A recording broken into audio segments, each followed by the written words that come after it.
The human liberation fleet was unlike anything the galaxy had ever seen. 200 ships built with the best of human innovation and captured alien technology. Each vessel carried not just weapons and soldiers, but teachers, doctors, and engineers ready to help. Enslaved species reclaimed their freedom, Fleet Admiral Hyunwoo commanded, from his flagship Freedom's Dawn. The ship's name was written, in dozens of languages from across the galaxy, a message of hope for every enslaved world they would visit. Our first target is the Kepler 442 system, Admiral Hyunwoo announced to his fleet commanders. Intelligence reports indicate it is a major industrial center with over 12 billion enslaved beings from 6 different species. The humans had learned that simply defeating the consortium military would not be enough. The enslaved species needed help to break free from thousands of years of conditioning.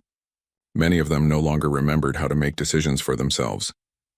Dr. Seo-young led the psychological rehabilitation team. She had developed new methods to help freed slaves recover their ability to think independently. The mind control devices are just the beginning, she explained to her staff. The real control comes from generations of breeding and training that convince these beings they are incapable of freedom. The Liberation Fleet arrived at Kepler 442 to find a massive industrial complex. Orbital factories and mining platforms surrounded the planet. Millions of alien workers toiled in the facilities producing goods for the consortium empire. The defending fleet was small and outdated. Most of their ships had been recalled to protect the consortium core worlds. The few remaining vessels surrendered immediately when they saw the human force. Admiral Hyunwoo broadcast a message to the planet below. People of Kepler 442, we are humans from Earth. We have come to offer you something your masters said was impossible. We offer you freedom. The response was silence. The enslaved beings below had never heard such words before. Human diplomat Su-young led the first contact team to the planet's surface. What she found broke her heart. Billions of intelligent beings living in cramped dormitories, working 18-hour shifts, eating processed nutrition paste, and never questioning their fate. The dominant species on the planet was called the Zenthari. They had been enslaved so long that they had forgotten their original culture, language, and history. They knew only work and obedience.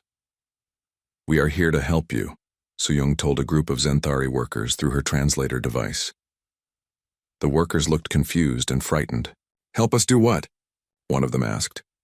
Whatever you want to do, Su-young replied. This answer only made them more confused. They had never been asked what they wanted before. It took weeks of patient work, but slowly the humans began to make progress. They started by improving living conditions, better food, shorter work hours, and medical care for the sick. They did not force any changes, but they showed the enslaved beings that life could be different. Dr. Seo-young worked with individuals who showed signs of recovering independent thought. Tell me about your dreams, she asked a young Zenthari female named Kiva. I am not supposed to dream, Kiva replied nervously. Dreams are inefficient, but do you dream anyway? Kiva was quiet for a long time.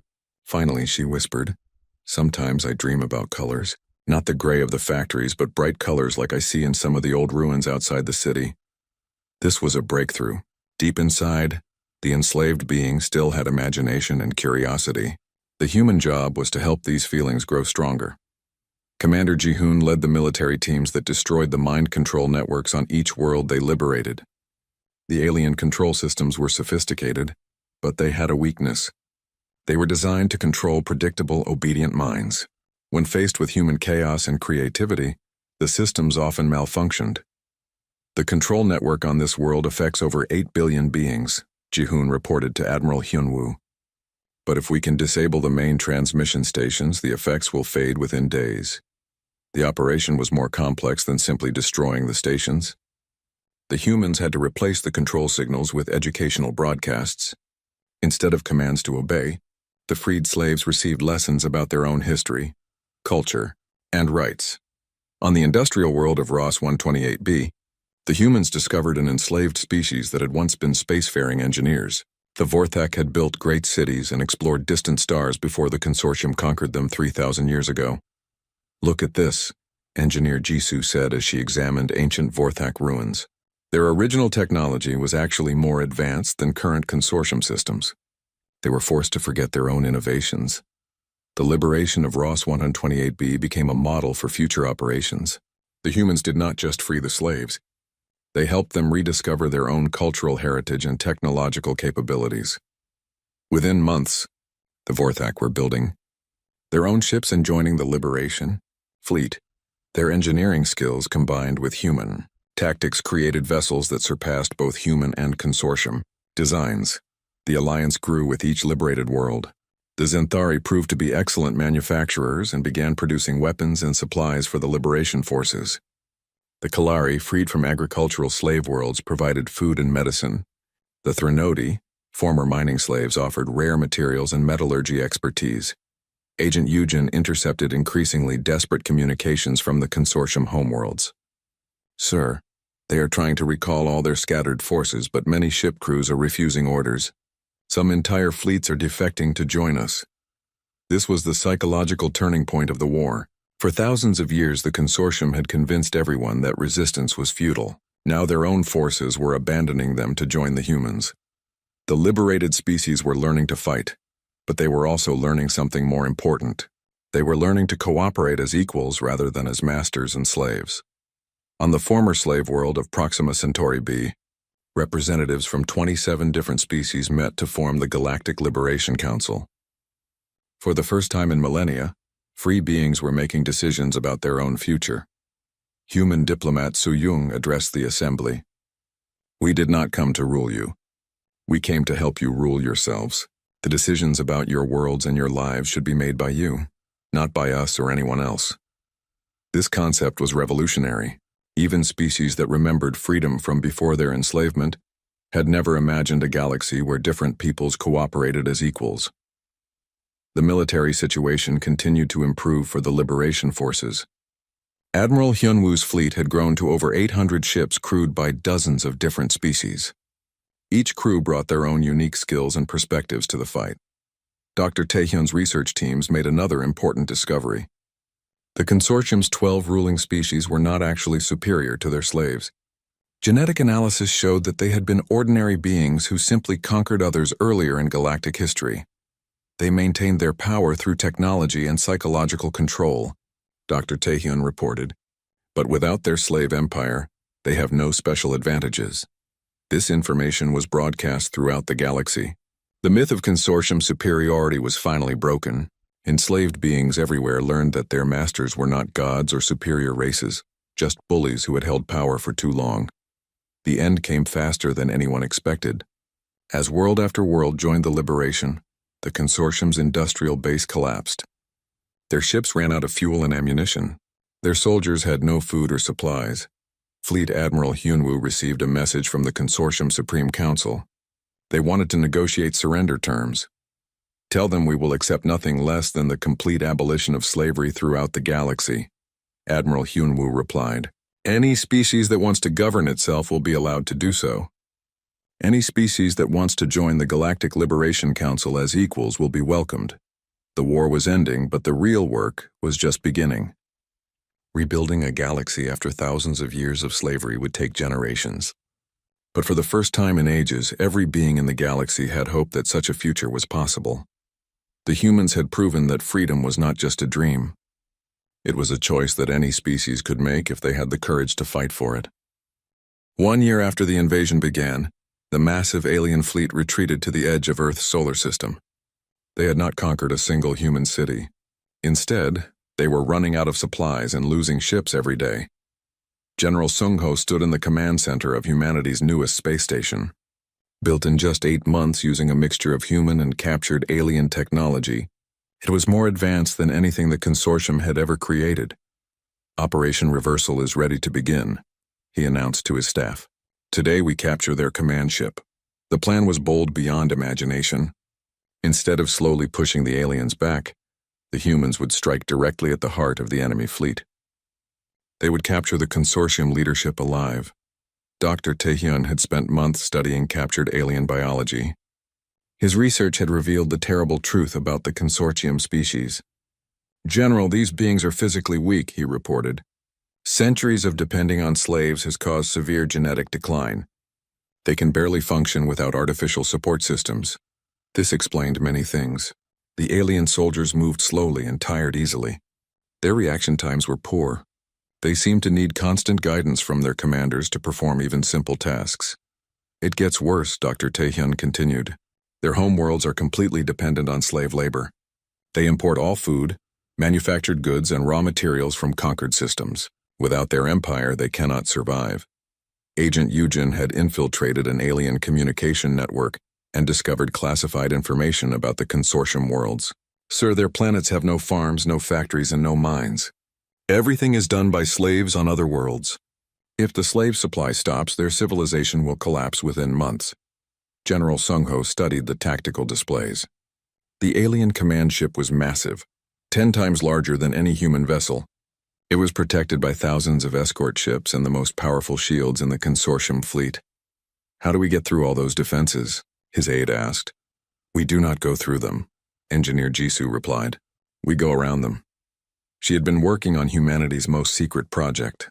Using captured alien teleportation technology, human scientists had built something the aliens thought was impossible, a device that could transport entire ships instantly across space.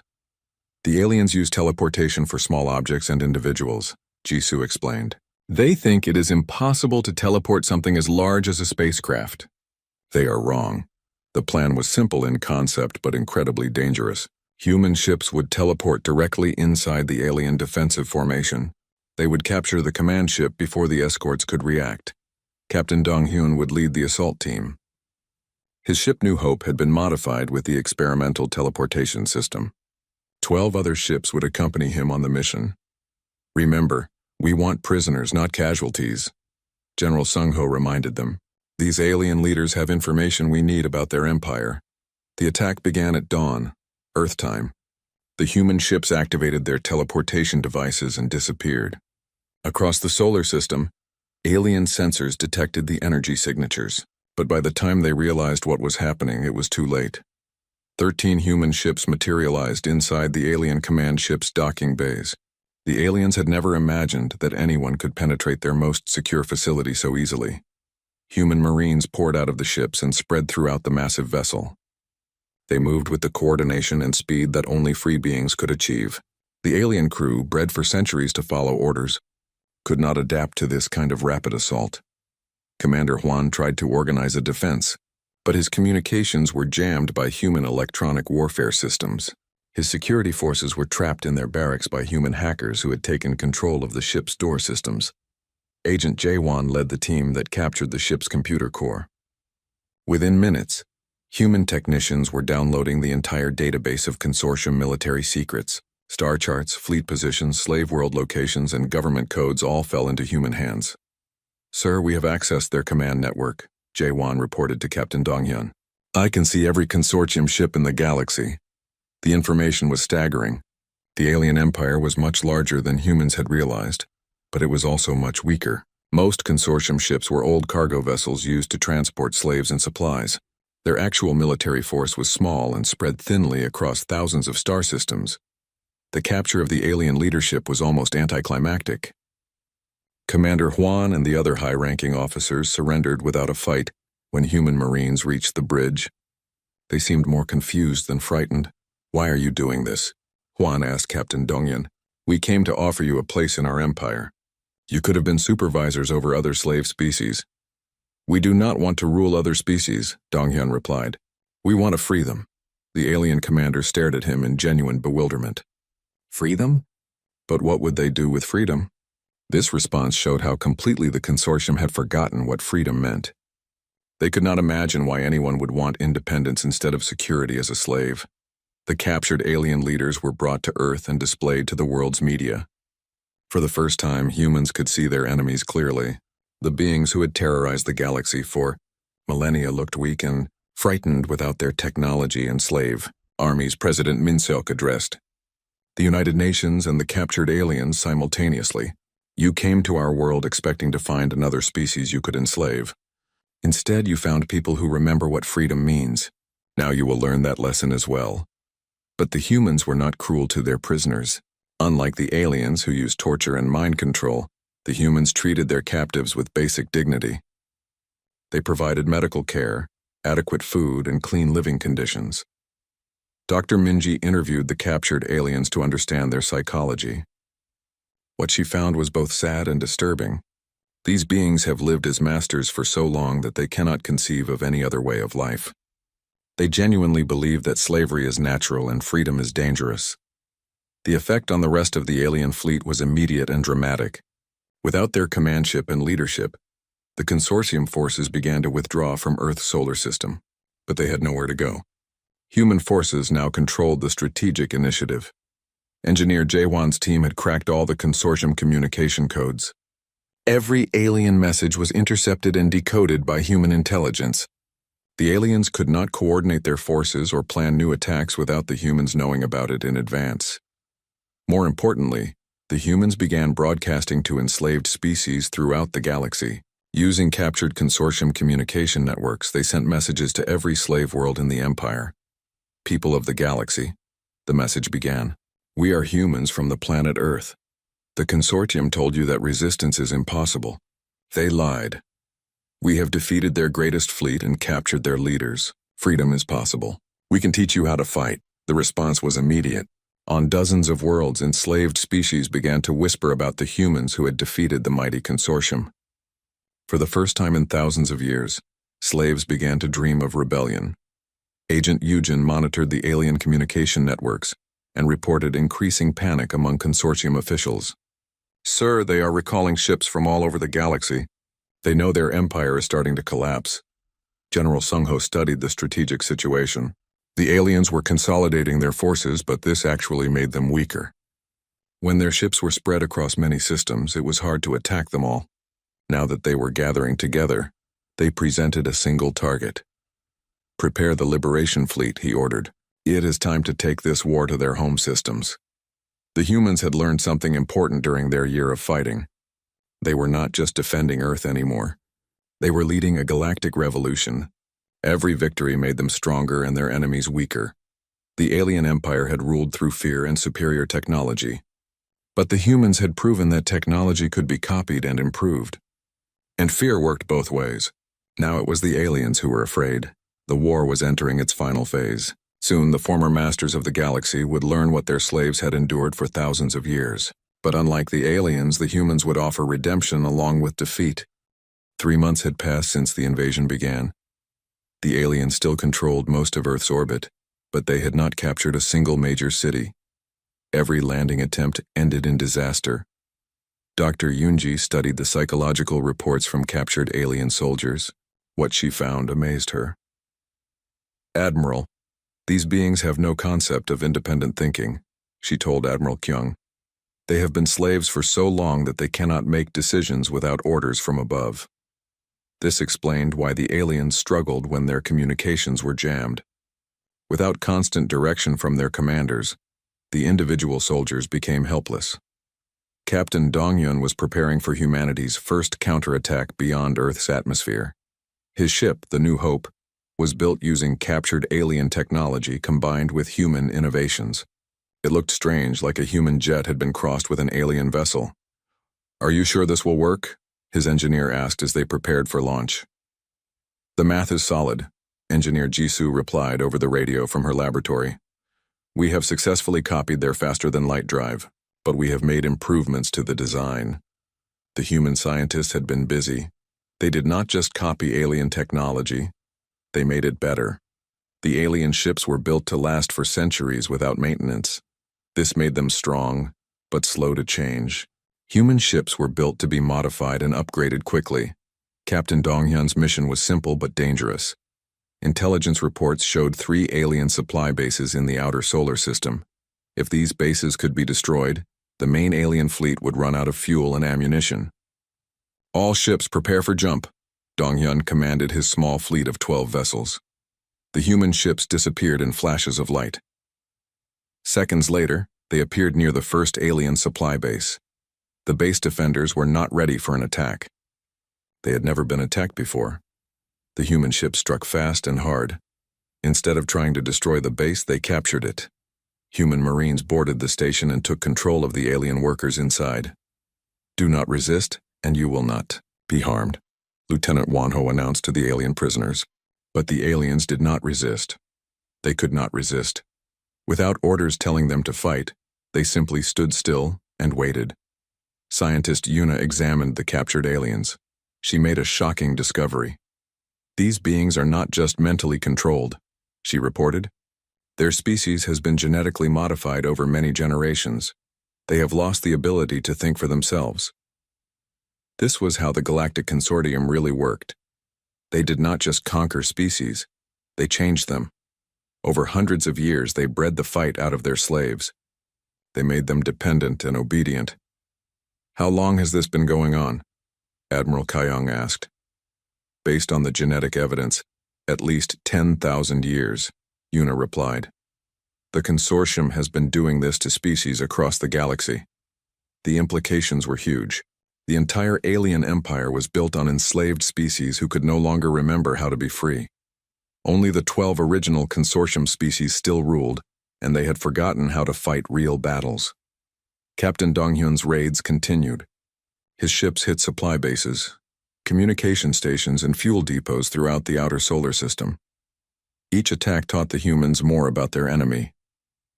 The captured alien soldiers provided valuable intelligence, not because they were forced to talk, but because they did not understand that they should not talk. They answered every question honestly and completely. "Where is your main command center?" Human interrogator Jae-hwan asked an alien prisoner. "The Supreme Command Ship is located at coordinates 127.4 by 89.7 relative to your star," the alien replied immediately. "How many ships does your fleet have?" "Our current force consists of 47,832 combat vessels and 12,486 support ships." The alien gave detailed information about weapons, shields, troop numbers, and battle plans. He seemed to think the humans were new consortium officials who had a right to know these things. Back on Earth, the human resistance was growing stronger. The aliens had managed to land troops in several locations, but they could not hold any territory. Human fighters used guerrilla tactics that the aliens had never encountered. Commander Hwan studied reports from the ground battles. His troops were trained to fight other organized armies or to control slave populations. They did not know how to fight enemies who hid among civilians and struck without warning. "Sir, we have lost another supply convoy," his aide reported. "Human fighters destroyed it with improvised explosives." "How is this possible?" "Our intelligence said humans only fight conventional battles." "Sir, I believe the humans are adapting their warfare methods as they learn about us." This was exactly what was happening. Military psychologist Dr. Yoonji called it tactical evolution. The humans were changing their fighting methods every few days. Just when the aliens thought they understood human tactics, the humans would try something completely new. The breakthrough came when Captain Donghyun captured the alien regional commander during a raid on a communication station. Unlike the regular soldiers, this alien had more independence and could provide strategic information. "Your empire controls how many star systems?" Dr. Minji asked during the interrogation. "The consortium directly administers 4,247 systems and maintains tributary relationships with an additional 1,833 systems," the commander replied. "And all of these systems provide slaves for your empire?" "Of course, that is the natural order. Strong species rule, weak species serve." But Dr. Minji heard something else in the alien's voice. Fear. This being was terrified of something. "What happens if the slave species rebel?" The alien's eyes widened. "That is impossible. The conditioning prevents independent action. The genetic modifications ensure compliance. Rebellion cannot occur." "But what if it did occur?" The alien was silent for a long time. Finally, he spoke. "The consortium worlds cannot function without slave labor. We have not performed manual work for thousands of years. If the slaves stopped working..." He did not finish the sentence. Dr. Minji understood. The consortium was not just dependent on slaves for luxury. They needed slaves to survive. Their own. People no longer knew how to grow food, build machines, or maintain their cities. This information changed everything. Humanity was not just fighting for Earth. They were fighting for every enslaved species in the galaxy. Admiral Kyung called together his top officers. We are going to change our strategy. Instead of just defending Earth, we are going to liberate the galaxy. Some officers thought this was impossible. How could one species defeat an empire that had ruled for thousands of years?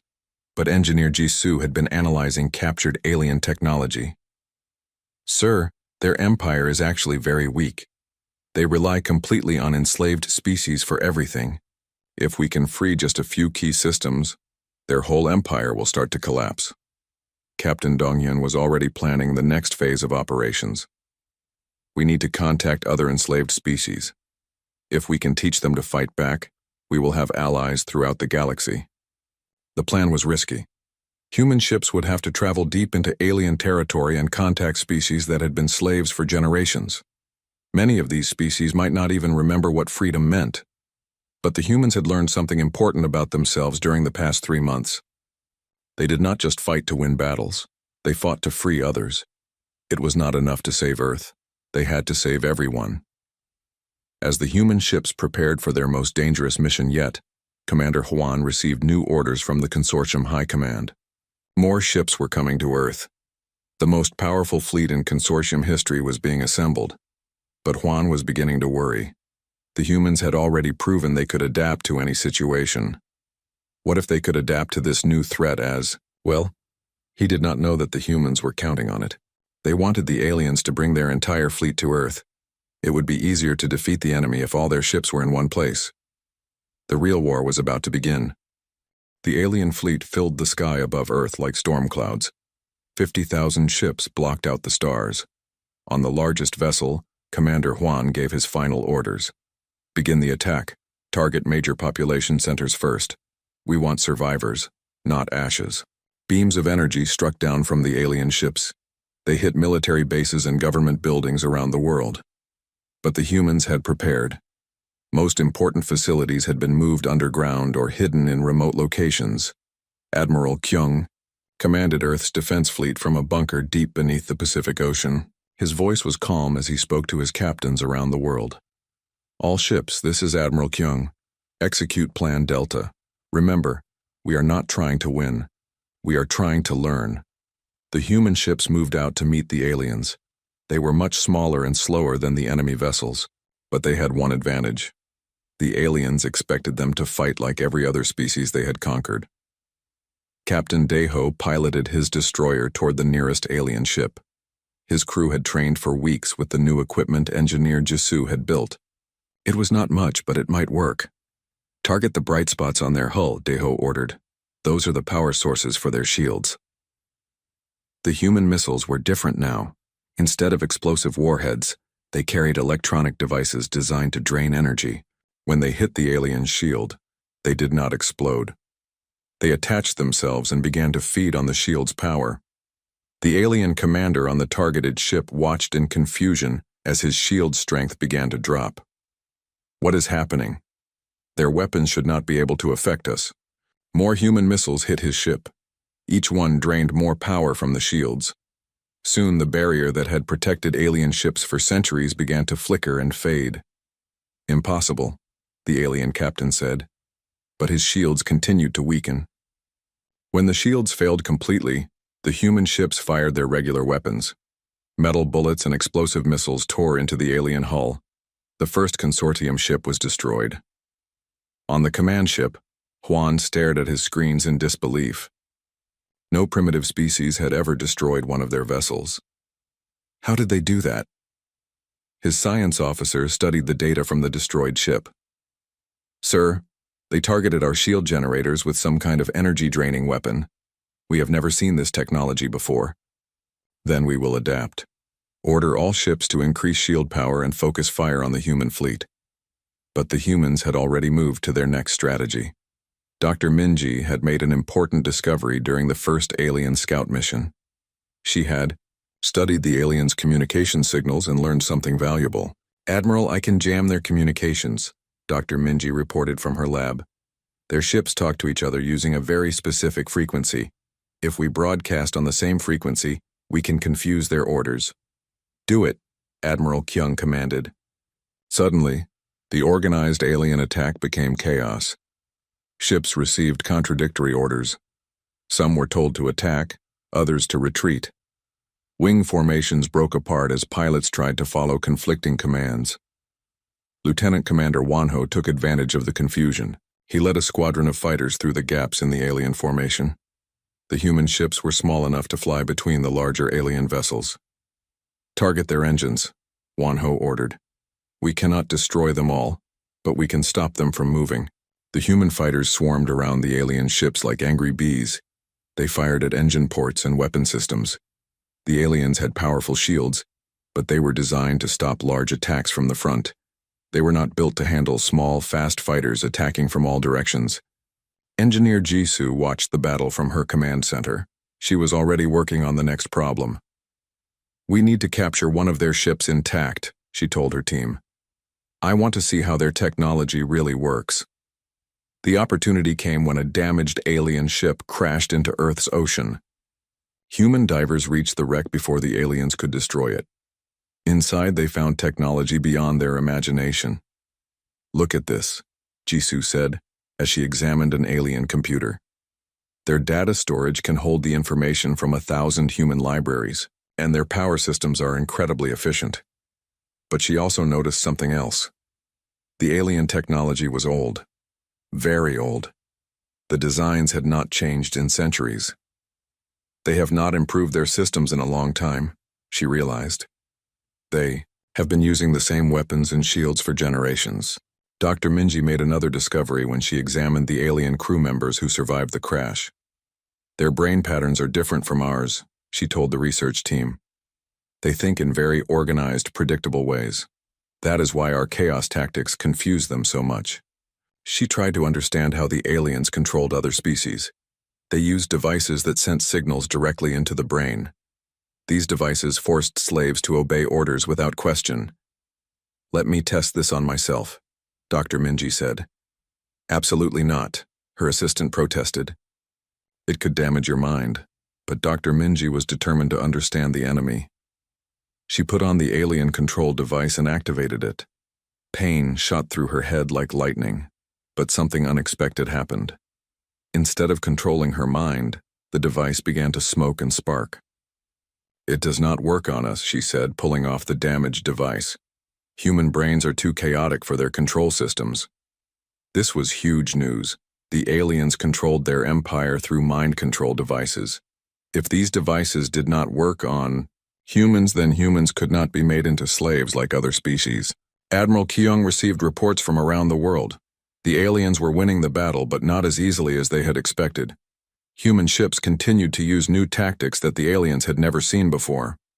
"Sir, we have destroyed 12 alien ships and damaged over 100 more," his aide reported, "but we have lost 53 of our own vessels." The numbers were not good. The humans were losing ships faster than they could replace them, but they were learning with every encounter. Captain Daeho survived his third battle of the day. His ship was damaged, but still flying. He had personally destroyed 2 alien vessels using tactics that no military academy had ever taught. "The key is unpredictability," he reported to Admiral Kyung.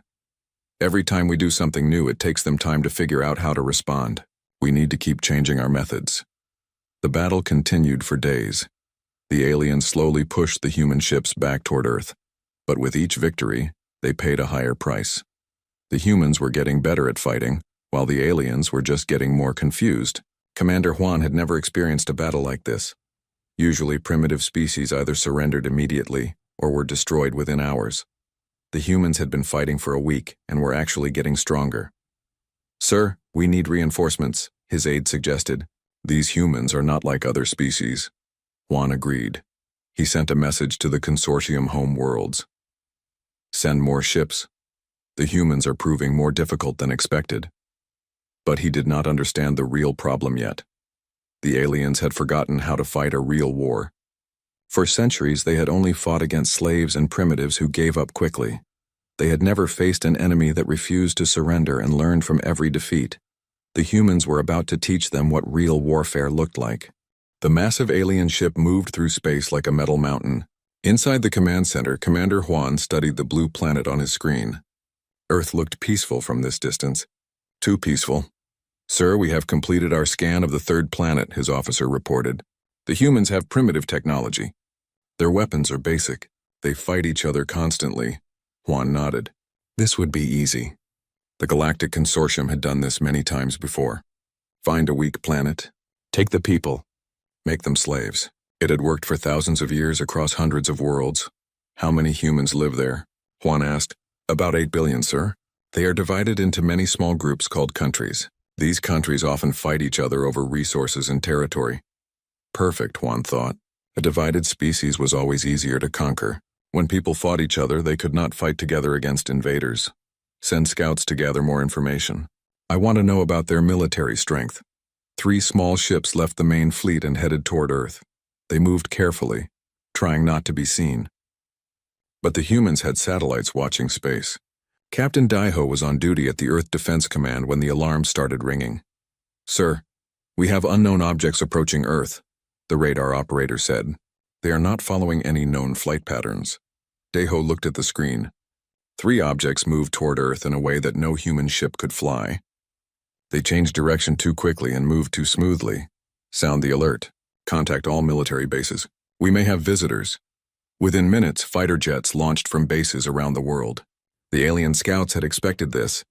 Most primitive species had some kind of air defense. But they were not worried. Their ships had shields that could stop any primitive weapon. The first human jets reached the alien scouts over the Pacific Ocean. Pilot Wan Ho was leading the squadron. He had never seen anything like the ships in front of him. They were smooth and silver with no visible engines or weapons. Unknown aircraft, you are in restricted airspace. Identify yourself or we will open fire, Wan Ho said over the radio. The aliens did not respond. They continued flying toward the coastline. Wan Ho fired a warning shot. His missile hit the alien ship but bounced off harmlessly. The alien craft did not even slow down. Base, this is Eagle 1. Our weapons have no effect on the targets.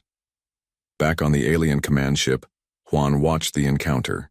As expected, their weapons cannot harm our shields. Continue the mission. But something unexpected happened. The human pilots did not retreat. Instead, they began flying in complex patterns around the alien ships. They took pictures and videos from every angle. They measured the ship's speed and movements. They tested different weapons to see what might work. Intelligence Officer Nari was watching from Earth's military command center. She saw something the aliens did not expect. The humans were learning. Sir, look at this, Nari told her commander. The pilots are gathering data on the alien technology. They are already trying to figure out how it works. This was unusual. Most species either ran away when they met superior technology, or they attacked blindly until they were destroyed. The humans were doing something different. They were studying their enemy. The alien scouts completed their mission and returned to the main fleet. Commander Juan reviewed their reports. The humans had 8 billion people, hundreds of different governments, and technology that was at least 200 years behind consortium standards. They should be easy to defeat, Juan told his officers. We will follow the standard plan. Destroy their major cities from orbit, land troops at key locations, round up the survivors for processing. But his science officer had noticed something strange in the data. Sir, the humans showed unusual behavior during the encounter. Instead of fleeing, they studied our ships. Their response time was also very fast. Within minutes, they had aircraft in the sky. Juan dismissed this concern. All species struggle when they first meet us. It means nothing. On Earth, the governments of the world were meeting in emergency session. President Min Seok of South Korea spoke for many leaders when he said, "We must work together. This threat is bigger than any of our individual nations." For the first time in centuries, the major powers of Earth agreed on something. They would share technology and resources. They would fight as one species, not as separate countries. Engineer Jisoo was part of the team studying the video footage from the encounter. She noticed something important. The alien ships have some kind of energy barrier around them. But look here, she pointed at the screen. When our missile hit, there was a small flash of light. The barrier uses energy to work. If we can drain that energy, maybe we can break through. Dr. Minji was working on a different problem. We need to understand why they are here. If they wanted to destroy us, they could have done it already. They want something from us, she was right. The Galactic Consortium did not destroy planets. They harvested them. They took the people and put them to work in mines, factories, and farms across the galaxy. Slaves were valuable. Dead planets were not. As the days passed, more alien ships arrived in Earth's solar system. Soon there were thousands of them, waiting just beyond the orbit of Mars. The message was clear: surrender or be destroyed. But the humans did not surrender. Instead, they worked faster than they had ever worked before. Factories that had made cars started making weapons. Scientists who had competed with each other began sharing their research. The species that had been divided by borders and languages united against a common enemy. Commander Juan received reports about the human activity. "Sir, they are mobilizing their entire planet. Every nation is contributing resources to their military effort." This surprised Juan. Most species had leaders who would try to make deals with the consortium. They would offer to help enslave their own people in exchange for power or safety. The humans seemed to be doing the opposite. "It does not matter," Juan decided. "We have conquered species far more advanced than these humans. Begin the invasion." As the alien fleet moved toward Earth, Captain Dejo prepared his small force of human ships. They had only 200 vessels against 50,000 alien ships. The odds were impossible. But the humans had learned something important in the past few weeks. They had learned that they were not alone in the universe. And they had learned that some things were worth fighting for, even when victory seemed impossible. The battle for Earth was about to begin,